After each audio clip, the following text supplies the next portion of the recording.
Hello and welcome. I'm An Jang-hyun for Heart to Heart. We're continuing to bring you our week-long World Cup series here on Heart to Heart. And we've seen how the World Cup has the power to bring people all over the world together. We're seeing Koreans making instant friends and enjoying themselves just by watching the games together. And I think the same goes for overseas Koreans as well, who in their respective homes are following along the games. And on behalf of the millions of overseas Koreans, I'm joined today by a Korean-American artist who recently recorded a World Cup song. Please welcome Rose Jang. Nice to meet you. Nice to meet you. Please.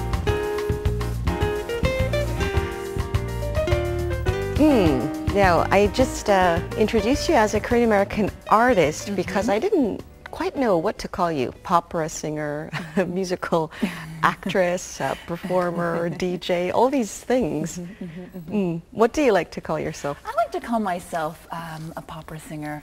Singer. Here in Korea, I'd say I'm more of a popera singer. Over in New York, I'm more of a musical theater actress, as well as a publicist as well. As a jewelry designer and as well as I'd say a semi-art historian because I have worked in the art world pretty extensively in the auction houses at Christie's and at Phillips auction houses, and I have a degree in art history. So you're a multi-talented lady here. Thank you. And you recently been to France, to the Cannes Film Festival. I was. It was my second time around at the Cannes Film Festival, and it's always so exciting because it's a festival that brings together so many aspiring filmmakers, aspiring actors, actual actors. So it was a great environment to be in. What brought you there? Well, last year I was actually invited by a team of producers, screenwriters, and directors who were working on a couple of film projects, and they brought me in as a publicist to help look for investors and other production companies that we can work with. So your trip included a lot of business meetings. A lot of business meetings, primarily business meetings. Have you been able to check out the people's reactions to Korean films that were being screened there? Well, yes. You know, unfortunately, I was not able to see any of the film selections in the marché this year because just being so busy interacting with people and meeting people. But I know that in general, Korean films have been very well received by the audiences at international film festivals, and they continue to be well received as time progresses. And I guess international audiences see Korean film as being very artistic and very progressive. So I agree. I think Koreans have a wide imagination, and I hope that they continue to do as well at the international film festivals. I hope so too.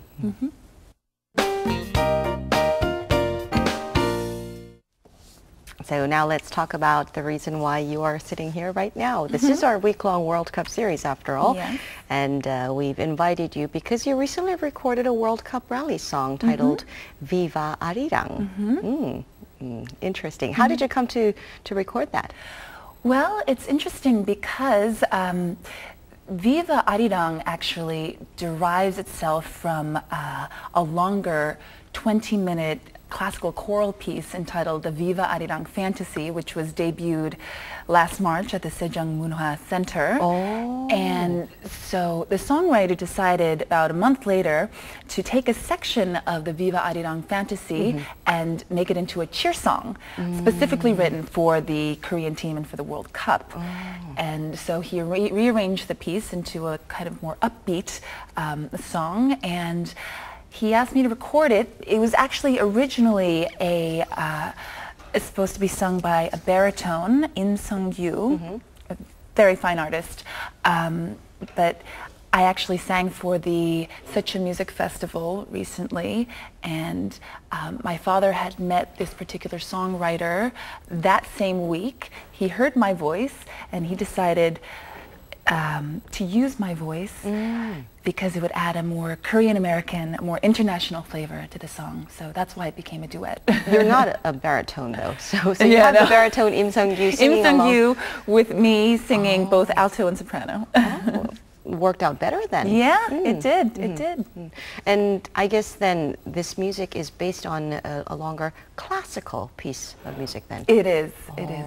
Because most of the World Cup rally songs that we hear are in rock version, aren't they? Just they are. You know, get the people excited and going. Yes. Well, what do you think is the attraction of a classical or a popera version of a rally song? Well, I think this particular song is interesting because it fuses not just a classical style, but also a more popular style, as well as a Korean folk style. Okay. So it's diverse in the sense that it's kind of a melange of all three genres of music, so it gives it a little bit more of a spice. Just listening to the title though, Viva Arirang, it almost sounds like it may be a song about Korea. Can you just briefly tell us about the lyrics? Is it actually... Arirang is, I guess, the word itself is kind of DNA of Korean culture, isn't it? And the actual folk song is a little melancholy when you listen to it. And the rearrangement of this particular song is positive. It's upbeat. You know, it's I'd say it's kind of more symbolic of Korean modernization, about Korean progression and Korean democracy. You know, and the three lyrics, Viva Arirang in Korea. So easy to remember. I mean, not just among Koreans, but among Koreans living overseas, among anyone living overseas.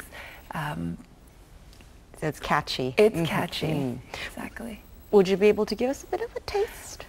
Yeah, it's a very simple melody line. It's Viva, Viva, Viva Arirang. So, that's the chorus part. Yeah, that's just and it just continues like that for the rest of the song. There are no other lyrics then. Well, there's Viva Arirang, there's Viva Korea. Okay. And that's it. So that means it's going to be an easy song for soccer fans to sing along. And that's exactly the reason why the song was made. And what kind of responses have you been getting to this song? Well, people really like it. People really like it because it goes into your ear so easily, you know. It's very catchy. And it's easy to learn, and it's easy to remember, and it's easy to sing along with. I just wonder what it would sound like as a duet. It would probably sound a lot better. Yeah, it sounds, I mean, Im Sung-gyu is a very talented baritone, and, you know, we kind of, he sings and then I sing, then he sings, so it's kind of like question answer, you know, then we sing together. I can imagine it being a very personal honor for you because you are representing all the Koreans, including the overseas Koreans, in recording this this cheer song. Did you feel that way? Did you feel privileged? I felt very privileged being Korean American and being able to work on a song that's obviously Korean and has Korean roots, but it is more of an international song. I mean, the song is perfect for a Korean American like me, you know. Now, where were you when the 2002 FIFA World Cup Korea-Japan was in New York City, and boy, was that a privilege for me, because I never really followed soccer until recently. I mean, the Korean team just started becoming stronger and stronger, and in America, I mean, we don't watch soccer. We watch basketball, we watch football, we watch baseball, you know, but soccer's not a very popular sport. But in the 2002 World Cup, when Korea did so well, I remember being in Koreatown and everybody was just having a great time, you know. So what do you think is the significance of having such a big sporting event, where even the overseas Koreans can become one with the Koreans living here? Well, I think it's great because it creates a kind of universal unity among Koreans living overseas with the Koreans here, you know. Definitely. Do you have a Korean A favorite Korean soccer player, I wonder? I like Young-pyo. I like Young-pyo as well. Yeah. May I ask you why? Well, I think he's a good player and he's been doing well, and you know what? I really hope that he makes our team proud this year. I hope so as well. I hope all of them make us very proud this year once again. Now, for those players in Germany right now, would you like to say a word of encouragement? Sure. Well, I'd like to say good luck, and I'd like to say, as Koreans would say, fighting. Fighting, exactly. I know you can do it. I mean, I think that you have a really good chance this year, and best of luck to you.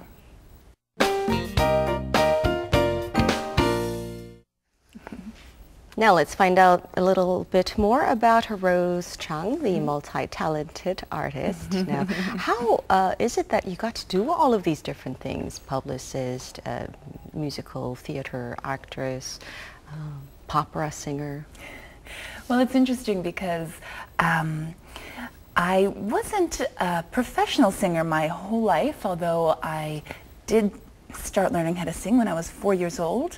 I started learning how to play the violin and piano as well at 4, and I continued on until college. But in college I studied art history, so I don't exactly have 4 years of formal training in voice.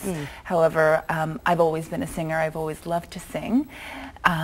With art history, like I said before, I worked in the auction houses and in art galleries. Okay. And there I worked in client relations, which was more kind of towards publicity and public relations. And I also moved on to jewelry design and working in public relations for jewelry and designing jewelry. So your family background as well as your interest in music have led you to experience all of these other things. Sure. And for a while you worked here at Arirang Radio as well as a DJ. I did work at Arirang as a DJ. That was fun because that was my first professional experience as a DJ. And it was interesting. At first, I have to say, it was a little challenging, but you know what? I overcame those challenges and became more and more comfortable by the day. Do you think maybe you're a workaholic? You're addicted to work? I think, you know, sometimes I think so. I feel like I'd like to try everything in life, you know. I can't miss out on any windows of opportunity, you know. What's been the most interesting experience for you then, I wonder? Well, the most interesting experience for me is, I'd say, right now it's being here in Korea, being a singer in Korea, having the opportunity to meet so many wonderful people, having the opportunity to perform for so many wonderful audiences, you know, having the opportunity to sit here with you now and talk about, you know, myself and the World Cup. So you might stray into publicity, jewelry design once in a while, but your focus will continue to stay with music, you think? Sure, absolutely. Now, when we look at musicians or talented singers, we see that they had talent from very early on in their lives. You said that you started learning how to sing at the age of 4. Yes. So this was, you were being professionally trained. I was being professionally trained. Was I a professional? No, not until I was maybe 22 or so. And violin, piano, Violin singing. and piano. Violin was more of a focus for me. I played the violin up until I was about 18 or 19, and I had the opportunity to play in various different orchestras and played in Carnegie Hall. I was the concert mistress of one of the orchestras that I was in. So did you not feel sorry when you had to make the switch to singing? Well, you know, singing for me is, my heart is in singing, you know, and the violin is, I love playing the violin, but for me, I live to sing, so it wasn't so difficult in that respect. Do you come from a musical family at all? You know what? I don't. My father's actually a doctor in biochemistry. My brother runs my father's pharmaceutical business. Okay. So no one very musical except for myself. Except for yourself. Now, then, how did this the switch of genre to Popera come about? Because obviously as a student learning how to play the violin, piano, and singing, you were receiving classical music training. Yes, well, you know, I think Popera's interesting. You know, it's a crossover form of music, and it's interesting for me because I think it allows a singer to use his or her natural voice, and the voice that comes out is almost ethereal. I mean, if you've heard Sarah Brightman or Jawaria or any other female Popera singers, their voices are almost angelic, you know, and there's a spirit that's just undeniably beautiful and natural. Is there a difference in the way you produce your voice between Popera and classical vocal music? Yeah, I mean, classical vocal music is obviously more legitimate in the sense you're using what you've been trained. As with Popera, you are using the legitimate vocal technique, bel canto technique, but you're a little bit more free to sing the way you want to sing. There's a little bit more freedom in how you sing. And you believe it carries a little bit more spirit? Yes. As well? Absolutely. Absolutely. So you just made the natural switch yes. to Popera. Now you are reputed to have a very wide vocal range for a female singer, ranging over 3 octaves, is that right? Yes. How do you do that? Well, honestly, it's natural for me, and it's always been natural for me, but I've also had to really work on some of my higher range. I was fortunate enough to have a wonderful vocal teacher as well as mentor. Her name is Mary Satrakian, and she is also a very versatile singer. She's an opera singer as well as a folk singer as well as a musical Broadway singer, and she's trained some of the biggest celebrities in Hollywood, including Nicole Kidman for the Moulin Rouge, and Mila Jovovich, Kate Winslet, James Gandolfini. So she's an excellent voice teacher. So you did have to work on your higher notes. Yes, yes, I did. See. I guess you need a bit of a talent, but then without hard work, that talent can only get you so far. Yes, exactly. Right? Exactly. So, how do you take care of your voice? Do you have your own special way of, I don't know, drinking honey every day, or? Honey is definitely a way to maintain, you know, your voice and your vocal cords, keep them in shape. Also doing exercises. Vocal exercises every day, and just good old practice, you know? Just practice, practice, yeah, practice. practice, and get enough sleep. Don't tire yourself so much. Don't smoke and drink and things like that. Don't smoke and drink. The obvious things. Yeah. Right. Okay. Now then, as a Korean American born and raised in the United States, how did you ever think to come to Korea to expand your career?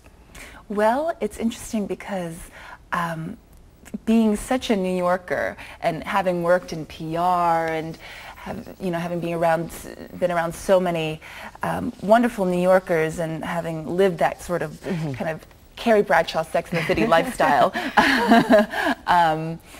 it was interesting for me to make the move over here, because here my life is drastically different. But I said to myself, I'm Korean American. My roots are in Korea. And I said to myself, if the opportunity presents itself, I want to go to Korea and rediscover those roots. And so the opportunity did present itself, and I was invited by a songwriter to come here, and so I did, and I decided to stay. What was it like when you first got here? Wasn't it a bit of a culture shock for you? It was a culture shock. It was an absolute culture shock. But you know what? I love Korean food so much. Food is very important. Yeah, it all became a little easier after that. Okay. Then what about growing up as a Korean American in the United States? Well, did you have any identity crisis or anything like that? You know, I guess more so as an adolescent.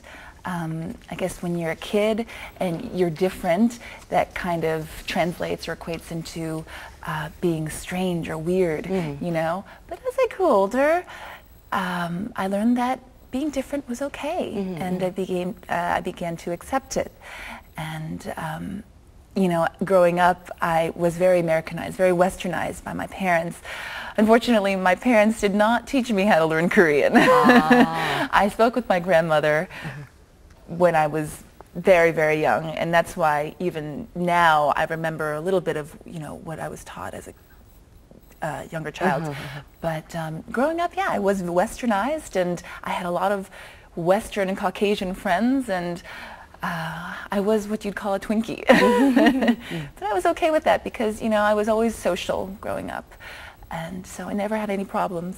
That's good. Yeah. And the Korea that you know now must be quite different from the Korea that you used to know from the United States. Yes. Huh? Yes. Well, I came here first when I was 8 years old, and I remember going to Busan and seeing Busan then and seeing Busan today. I mean, there's just absolutely no comparison. I mean, it's just gone through so much modernization and urbanization, and so has Seoul, and for the better, you know? Even as a Korean American, you hear a lot of news about Korea, don't you? You do. In New York, especially. In New York, and I think especially in entertainment now, Koreans are really progressing in that particular field. So I'm always hearing about, you know, the K-pop in New York and in LA. Must have been some interesting experiences for you too when you first got here because of the cultural and language differences. Yes, that was my main, I guess, hurdle in a sense, not being able to speak Korean, you know, and always sitting at the dinner table with my father's friends or my mother's friends or with even professionals that I was potentially going to be working with, and not being able to express myself, you know, because I'm usually a pretty expressive person. I understood Korean, but verbalizing it was always difficult for me. Are you a little better now? I'm a little better now, unfortunately. You've actually sung songs about Korea in Korean. I have. Yeah. What were those songs? You know, they were actually trot songs. Oh. Very, very Korean, as they call it, kimchi. The kimchi songs. Kimchi and doenjang songs. Yeah, kimchi and doenjang songs, exactly. Oh, trot songs. Yeah. How did you come to sing that? And what was that experience like? Well, I was first invited by a songwriter who wrote trot music, and he discovered my voice, and he said, you should come to Korea and sing some of my music. And so I practiced about 10 of his songs before making my way overseas. And I'm still singing them from time to time. You're going to stick with Popera for now, though, right? I'm going to stick with Popera for now. I'm going to stick with Popera for now. No, there are a lot of Korean musical numbers and Korean classical songs that are quite beautiful, even to the foreign ear. In what ways do you think we can sort of promote them in the world? Well, like Viva Arirang, I think one of the ways you can promote them is by making them a little bit more accessible, understandable to the international public. Like Viva Arirang Korea. You know, those words are so easy to remember, and I think that's basically it. You know, make the music so that people understand them. And we have to, of course, get them exposed to this music by having people like you sing them. Of course, creating the bridge. Now, and what more can we expect from artist Rose Jang in the future? Well, you can expect a lot of popper music from me. That's for one. But like I said, you know, I live to sing and I live for music. So I'd like to become an international singer, and that's why I'm here. And I'm here to sing for Korea, but being Korean American, I'm also, you know, here to sing for America and to create the bridge between Korea and America. Well, I really do hope that that you'll play a contributing role to promoting Korean music overseas as well. Thank you very much for joining us Thank today, you for having and me. let's keep our fingers crossed for your career as well as the Korean national team's performance. Thank you very much. Hope you've been able to find one common thing that music shares with soccer, and it is the fact that it has the power to bring people together. And I do hope that Koreans, whether they're in Korea or overseas, will be listening and singing along to Rose Jang's song, Viva Arirang, as they cheer for their national team. That's it for this edition of Heart to Heart. I'll be back with more next time.